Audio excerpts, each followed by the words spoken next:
আপনারা যারা দ্বিতীয় মেধা তালিকায় চান্স পেয়ে গেছেন তো আপনাদেরকে অবশ্যই দ্বিতীয় মেধা তালিকার ভর্তি ফর্ম পূরণ করতে হবে। তো স্ক্রিনে দেখতে পাচ্ছেন এই যে ভর্তি ফর্মটি, এটার দুইটা পাতা রয়েছে। এই দুইটা পাতা আপনাদেরকে নির্ভুলভাবে পূরণ করতে হবে।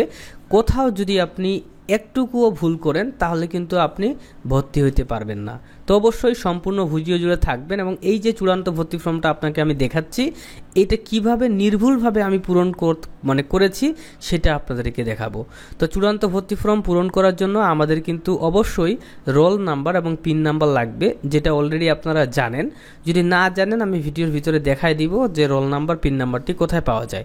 তো চূড়ান্ত ভর্তি ফর্ম পূরণ করার জন্য আমরা গুগল ক্রোম ব্রাউজারে আসবো, আপনারা মোবাইলেও পারবেন। তো দেখেন এইটা হচ্ছে আপনার প্রাথমিক আবেদনের কপি।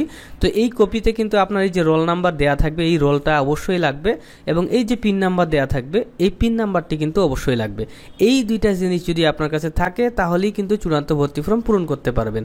তো পূরণ করার জন্য এইখানে সার্চ করতে হবে এনইউ অ্যাডমিশন, এটা লিখে আপনি সার্চ করবেন। সার্চ করার পর প্রথম যে ওয়েবসাইটটা আসে এই ওয়েবসাইটটাতে আমাদেরকে ক্লিক করতে হবে। তো দেখতে পাচ্ছেন আমাদের প্রথম যে ওয়েবসাইটটা আসছে এখানে লেখা আছে অ্যাডমিশন হোম ন্যাশনাল ইউনিভার্সিটি। তো এই অ্যাডমিশন হোম ন্যাশনাল ইউনিভার্সিটি এই জায়গায় কিন্তু আমরা মূলত ক্লিক করে দিব।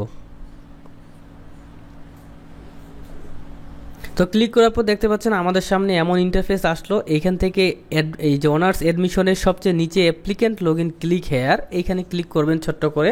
ক্লিক করার পর দেখতে পাচ্ছেন আমাদের বলা হচ্ছে অ্যাপ্লিকেশন রোল নাম্বার এবং অ্যাপ্লিকেশন পিন নাম্বারটি দিতে হবে।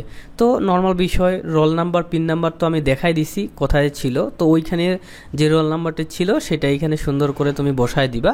তো আমি এখানে একটা রোল নাম্বার সুন্দর করে বসাচ্ছি।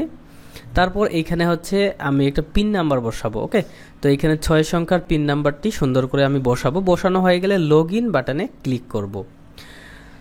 তো দেখো লগ ইন বাটনে ক্লিক করার সঙ্গে সঙ্গে আমাদের সামনে এই এই একটা ইন্টারফেস আসছে। এই যে দেখো ইন্টারফেস। তো এখানে কংগ্রাচুলেশন জানাবে এবং হচ্ছে তুমি কোন সাবজেক্টে এবং কোন কলেজে চান্স পেয়েছো এটা কিন্তু এখানে সুন্দর করে কিন্তু দেয়া থাকবে। ওকে, সো দেখতে পাচ্ছ অ্যাকাউন্টিং সাবজেক্টে রাজশাহী নিউ গভর্নমেন্ট ডিগ্রি কলেজে চান্স পেয়েছে এই একটা মেয়ে। তো যাই হোক, এগুলো আমাদের দেখার কোনো দরকার নাই, আমরা চূড়ান্ত ভর্তি ফর্ম পূরণ করব। এই যে দেখতে পাচ্ছেন অ্যাডমিশন ফর্ম, এই জায়গায় আমাদেরকে একটা ক্লিক করতে হবে। তো ক্লিক করার সঙ্গে সঙ্গে দেখতে পাচ্ছেন আমাদের সামনে এরকম ইন্টারফেস চলে আসলো। আমি ফুল ইন্টারফেসটা আপনাদেরকে দেখাচ্ছি। আচ্ছা দাঁড়ান, এই যে দেখেন আমি হচ্ছে সেটেলমেন্ট করে নিচ্ছি। ওকে, তো এইখানে দেখতে পাচ্ছেন নর্মাল বিষয়, এইখানে আপনার কলেজ কোড দেয়া রয়েছে, এখানে আপনি কোন কলেজে চান্স পেয়েছেন সেই কলেজের নামটিও দেয়া রয়েছে এবং আপনার নিজের নাম, আপনার হচ্ছে কোন সাবজেক্টে চান্স পেয়েছেন সেই নাম দেয়া রয়েছে, অ্যাকাউন্টিং, ঠিক আছে। তো আপনার যেই সাবজেক্ট সেটার নাম দেয়া থাকবে, আপনার বাবার নাম মায়ের নাম কিন্তু সুন্দর করে দেয়া থাকবে। তো আমি হাইড করে রাখছি। তো আমাদের পূরণ করতে হবে সেটা হচ্ছে ন্যাশনালিটি। তো ন্যাশনালিটি বাংলাদেশি, এখানে বানানটা সুন্দর করে তোমরা দিবা। দেখো আমি কিভাবে দিচ্ছি, দেখো বাংলাদেশি। ওকে, এই যে বাংলাদেশি বানানটা ভালোভাবে দিবা। তারপর রিলিজিয়ন অর্থাৎ তোমার ধর্ম কি, তো এটা তো নর্মাল বিষয়। এইখানে যদি তোমরা ক্লিক করো এই যে সিলেক্ট রিলিজিয়ন, এইখানে তোমার যেই ধর্ম সেই ধর্মের নামগুলো থাকবে। এখানে আমি ইসলাম ধর্মটা সিলেক্ট করে দিলাম। ওকে, ঠিক আছে। তো যারা যেই ধর্মের সেটাই দিবা। তারপর দেখতে পাচ্ছেন গার্ডিয়ানস নেম।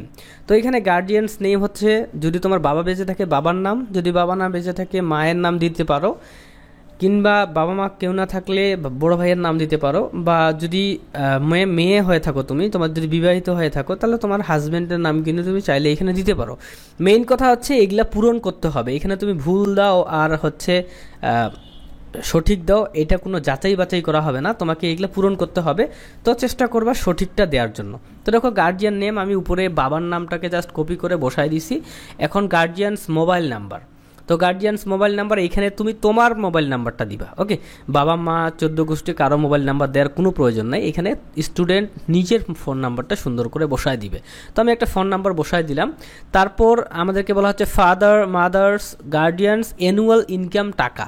তো কথা হচ্ছে অনার্সে কিন্তু বর্তমানে মনে হয় উপবৃত্তির সিস্টেম চালু হয়েছে। তো এখানে 1 লক্ষ টাকা দিয়ে দিবা, 1 লক্ষের উপর দেওয়ার দরকার নাই, ঠিক আছে। পরবর্তীতে যদি উপবৃত্তির কোনো সিস্টেম থাকে সেটা কিন্তু তোমরা মিস করবা যদি 2-3-4 লাখ টাকা দিয়ে দাও, হ্যাঁ, বাৎসরিক ইনকাম।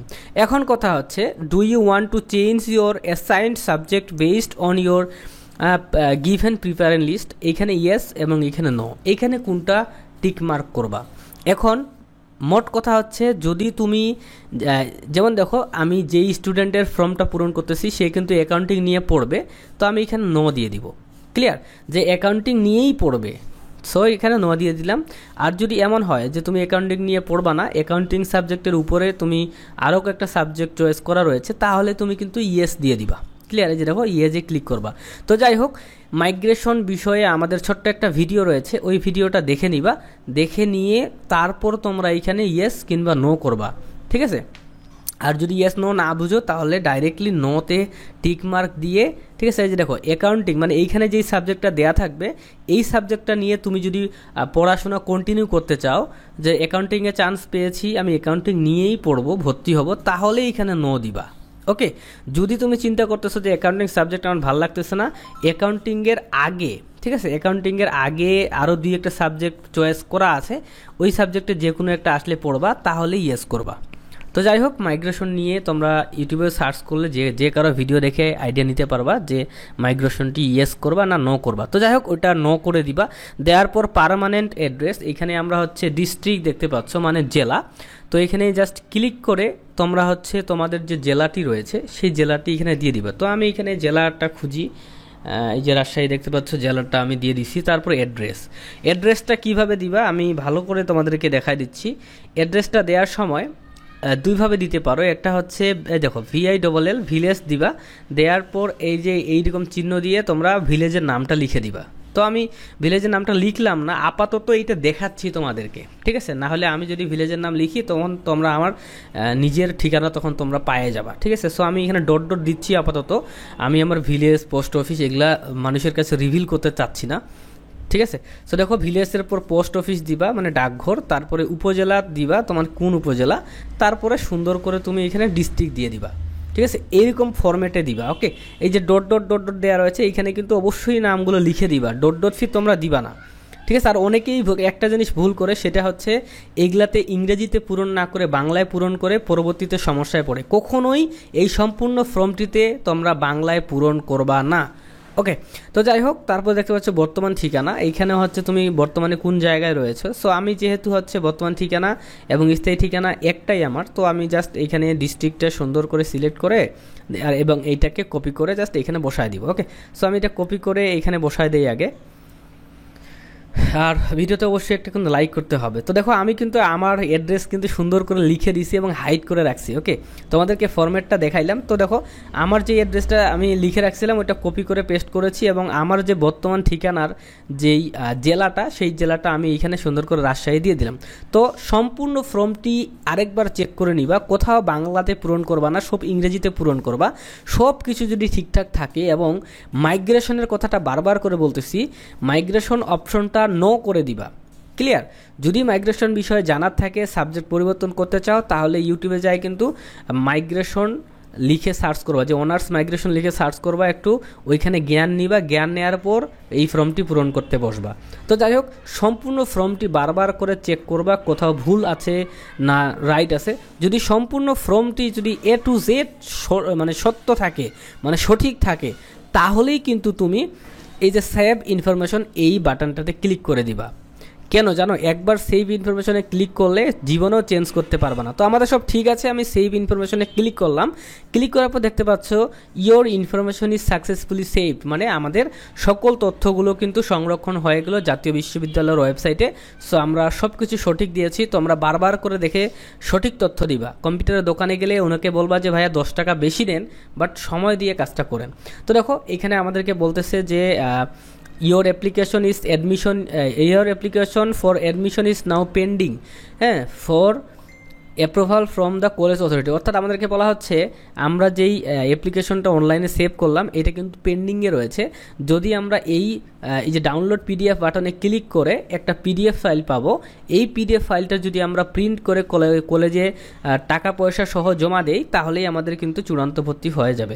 তো আমি PDFটা ডাউনলোড করলাম, ডাউনলোড করে যে ওপেন করে তোমাদেরকে একটু দেখাই দেই। সো দেখতে পাচ্ছ এই যে PDF ফাইলটি আমার ওপেন হচ্ছে। তো এই যে দেখো এইটা হচ্ছে আমার কিন্তু PDF ফাইল। এই PDF ফাইল আমি বলতেছি এইটাই কিন্তু তোমাদের চূড়ান্ত ভর্তি ফর্ম। এইখানে 2টা পৃষ্ঠা রয়েছে, এই 2টা পৃষ্ঠা সুন্দর করে একদম রঙিন প্রিন্ট করবা। 5 টাকা 5 টাকা 10 টাকা কিংবা 20 টাকা নিবে, রঙিন প্রিন্ট করে নিবা। নেয়ার পর এই কাগজটার সঙ্গে তোমার হচ্ছে যে বাদ বাকি কী কাগজপত্র লাগবে সেটা কলেজ থেকে জানে নিবা, এবং কত টাকা লাগবে সেটা কলেজ থেকে জানে নিবা। নেয়ার পর এই 2টা পাতা প্রিন্ট করে সুন্দর করে জমা দিয়ে দিবা। ছবি লাগবে না কী লাগবে সব জমা দিয়ে দিলেই তোমার কিন্তু ভর্তি 100% সাকসেস হয়ে যাবে। তো এই ছিল ভিডিও, অবশ্যই লাইক করতে ভুলবে না। আল্লাহ হাফেজ।